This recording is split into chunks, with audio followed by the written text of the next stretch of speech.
Admission test বা entrance এক্সামের প্রস্তুতির কথা উঠলেই কি মাথায় একটা চাপ চলে আসে? মনে হয় যেন আরে বাবা, এ তো এক বিশাল সাগর, কোথা থেকে শুরু করব, কি পড়ব, কিছুই তো মাথায় ঢুকছে না। যদি ব্যাপারটা এমনই হয়ে থাকে তাহলে একদম চিন্তা করবেন না। আজকের এই আলোচনাটায় আমরা একদম সহজ করে ধাপে ধাপে একটা স্ট্র্যাটেজি দেখব, যেটা এই কঠিন রাস্তাটা পার হতে অনেক সাহায্য করবে। তো চলুন দেখে নিই আমাদের আজকের রোডম্যাপটা। আমরা মোট 5টা বিষয় নিয়ে কথা বলবো। প্রথমে জানব এন্ট্রান্স এক্সামের আসল চ্যালেঞ্জগুলো কি কি। তারপর দেখব কিভাবে একটা জেতার মতো প্ল্যান বানানো যায়। এরপর বুঝব প্র্যাকটিসের গুরুত্ব কতটা। তারপর শিখব কিভাবে নিজেকে একদম শার্প আর ফোকাসড রাখা যায়। আর সবশেষে আলোচনা করব পরীক্ষার দিনের ফাইনাল স্ট্র্যাটেজি নিয়ে। বেশ, তাহলে শুরু করা যাক আমাদের প্রথম পর্ব দিয়ে। একটা জিনিস ভাবুন তো, যে কোনো দৌড় শুরুর আগে সবচেয়ে জরুরি কাজটা কি? ঠিক ধরেছেন, স্টার্টিং লাইনটাকে ভালো করে বোঝা। আমাদের প্রস্তুতির ক্ষেত্রেও কিন্তু এই নিয়মটা একদম 100% সত্যি। সহজ কথায় প্রবেশিকা পরীক্ষা বা এন্ট্রান্স এক্সাম হলো একটা কম্পিটিটিভ পরীক্ষা। ভালো কলেজ বা ইউনিভার্সিটিতে ভর্তির জন্য এই পরীক্ষায় বসতে হয়, আর এখানে সুযোগ পাওয়াটা পুরোপুরি নির্ভর করে মেধা আর পারফরম্যান্সের ওপর। তাই এটাকে শুধু একটা পরীক্ষা হিসেবে না দেখে বরং নিজের স্বপ্নের ভবিষ্যতের দিকে প্রথম পদক্ষেপ হিসেবে দেখাটাই বুদ্ধিমানের কাজ। কিন্তু সমস্যাটা হলো, সিলেবাস তো বিশাল আর কম্পিটিশনও অনেক। তাহলে প্রশ্নটা তো আসবেই, এত কিছুর মধ্যে থেকে ঠিক কোথা থেকে শুরু করা যায়? এই প্রশ্নটাই কিন্তু আমাদের পরের ধাপে নিয়ে যাচ্ছে। চলুন তাহলে আমাদের দ্বিতীয় পর্বে যাওয়া যাক, যেখানে আমরা নিজেদের সফলতার একটা ব্লুপ্রিন্ট তৈরি করব। একটা কথা মাথায় রাখতে হবে, ঠিকঠাক প্ল্যানিং ছাড়া কিন্তু শুধু খেটে গেলে লাভ হয় না। তাই আসল কাজটা শুরুই হবে একটা ভালো স্ট্র্যাটেজি আর প্ল্যান দিয়ে।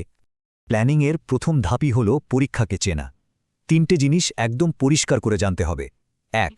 সিলেবাসে ঠিক কি কি আছে। 2. পরীক্ষার প্যাটার্নটা কেমন, মানে প্রশ্ন কি এমসিকিউ হবে নাকি বড় প্রশ্নের উত্তর লিখতে হবে। আর 3. মার্কিং স্কিমটা কি, মানে ভুল উত্তরের জন্য নেগেটিভ মার্কিং আছে কিনা। সত্যি বলতে এই ব্যাপারগুলো না জেনে প্রস্তুতি শুরু করাটা অনেকটা অন্ধকারে ঢিল ছোড়ার মতো। আচ্ছা, পরীক্ষাটা কেমন হবে সেটা তো বোঝা গেল। এবার বানাতে হবে একটা ফাটাফাটি স্টাডি প্ল্যান। দেখুন, পুরো সিলেবাসটা একসাথে দেখলে তো ভয় লাগতেই পারে, তাই বুদ্ধি করে ওটাকে ছোট ছোট ভাগে ভাগ করে ফেলতে হবে। এরপর প্রতিদিনের জন্য একটা টার্গেট, প্রতি সপ্তাহের জন্য একটা টার্গেট, এভাবে সেট করতে হবে। আর হ্যাঁ, সবচেয়ে জরুরি জিনিসটা কি জানেন? রিভিশনের জন্য আলাদা করে সময় রাখা। মনে রাখতে হবে এখানে কিন্তু কনসিস্টেন্সি আসল খেলা। তো এবার আমরা চলে এসেছি তৃতীয় পর্বে, যেটা সবচেয়ে অ্যাক্টিভ একটা ধাপ। শুধু বই পড়লেই তো আর হবে না, তাই না? জ্ঞান অর্জন করা একটা ব্যাপার, আর সেই জ্ঞানকে পরীক্ষার খাতায় পারফরম্যান্সে কনভার্ট করাটা কিন্তু একদম অন্য জিনিস। চলুন দেখি প্র্যাকটিস ঠিক কীভাবে এই ম্যাজিকটা করে। একটা ভালো প্রস্তুতির আসল ভিত্তি হল কনসেপ্টগুলো একদম পরিষ্কার থাকা। শুধু না বুঝে মুখস্থ করলে কিন্তু চলবে না। প্রত্যেকটা টপিকের গোড়ায় যেতে হবে, বেসিকটা বুঝতে হবে। বেসিক ক্লিয়ার থাকলে যে কোনো কঠিন প্রশ্ন অনেক সহজ মনে হবে। তাই পড়ার সময় সবসময় নিজেকে কেন আর কিভাবে এই দুটো প্রশ্ন করতে হবে। তো এবার আসা যাক সবথেকে জরুরি প্র্যাকটিসের বিষয়, আর সেটা হলো মক টেস্ট। দেখুন, পুরনো বছরের কোয়েশ্চেন পেপার সলভ করা আর ঘড়ি ধরে নিয়মিত মক টেস্ট দেওয়াটা কিন্তু মাস্ট। এতে কি হবে? স্পিড বাড়বে, ভুল কম হবে, আর পরীক্ষার হলের যে একটা ভয় থাকে না, সেটাও কেটে যাবে। আর একটা প্রো টিপ দিই, যেমন প্রত্যেকটা মক টেস্ট দেওয়ার পর নিজের ভুলগুলো নিয়ে একটু বসতে হবে। ঠিক কোন টপিকে ভুলটা হলো, কেন হলো, এই অ্যানালিসিসটা করতে পারলেই কিন্তু আসল ইমপ্রুভমেন্টটা চোখে পড়বে। পরীক্ষার হলে সময় কিন্তু সবচেয়ে দামি জিনিস, তাই টাইম ম্যানেজমেন্টের কৌশলটা শিখে নেওয়া খুব দরকার। সব সময় চেষ্টা করতে হবে সহজ প্রশ্নগুলোর উত্তর আগে দিয়ে দিতে। একটা কঠিন প্রশ্নের পেছনে পড়ে থেকে অহেতুক সময় নষ্ট করা যাবে না। আর একদম শেষে পুরোটা একবার রিভাইজ করার জন্য কিন্তু অবশ্যই হাতে কিছুটা সময় রাখতে হবে। যারা ডিজাইন, আর্কিটেকচার বা এ ধরনের কোনো ক্রিয়েটিভ পরীক্ষার জন্য প্রস্তুতি নিচ্ছেন, তাদের জন্য কয়েকটা স্পেশাল টিপস। নিয়মিত আঁকা আর চারপাশের জিনিসপত্র ভালোভাবে পর্যবেক্ষণ করার অভ্যাস গড়ে তুলুন। ক্রিয়েটিভিটি, কল্পনা শক্তি আর ভিজুয়াল থিঙ্কিং স্কিল বাড়ানোর দিকে বেশি ফোকাস করতে হবে। এই প্রস্তুতিটা কিন্তু আর 5টা পরীক্ষা থেকে একটু আলাদা। বেশ, এবার আমরা চতুর্থ পর্বে চলে এসেছি। এটা এমন একটা বিষয় যা অনেকেই প্রস্তুতির সময় সেভাবে পাত্তা দেয় না। কিন্তু মনে রাখতে হবে, পড়াশোনার পাশাপাশি নিজেকে তীক্ষ্ণ আর মনোযোগী রাখাটাও কিন্তু সেরা পারফরম্যান্সের জন্য খুবই জরুরি। এই স্লাইডটা দেখুন, এখানে খুব সুন্দরভাবে দেখানো হয়েছে যে রিভিশন দেওয়ার সঠিক আর ভুল পদ্ধতির মধ্যে পার্থক্যটা কোথায়।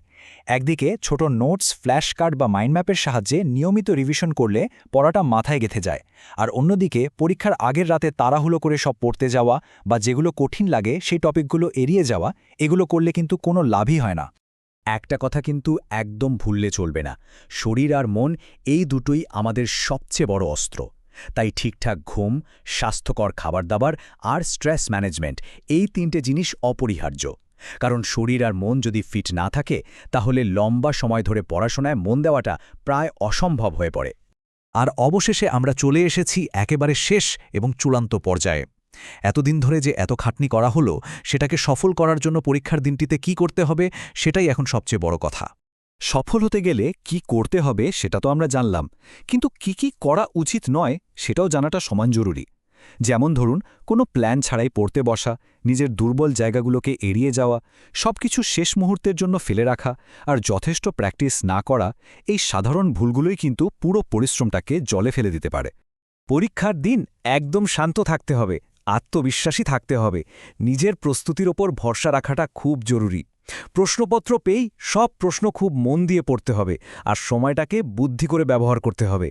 নিজের সেরাটা দেওয়ার জন্য এটাই কিন্তু শেষ সুযোগ। সুতরাং পুরো আলোচনার সারমর্ম এটাই, এন্ট্রেন্স পরীক্ষায় সাফল্য কিন্তু শুধু কঠোর পরিশ্রমের ওপর আসে না, এটা আসে স্মার্ট প্ল্যানিং আর ধারাবাহিক চেষ্টার একটা মেলবন্ধন থেকে।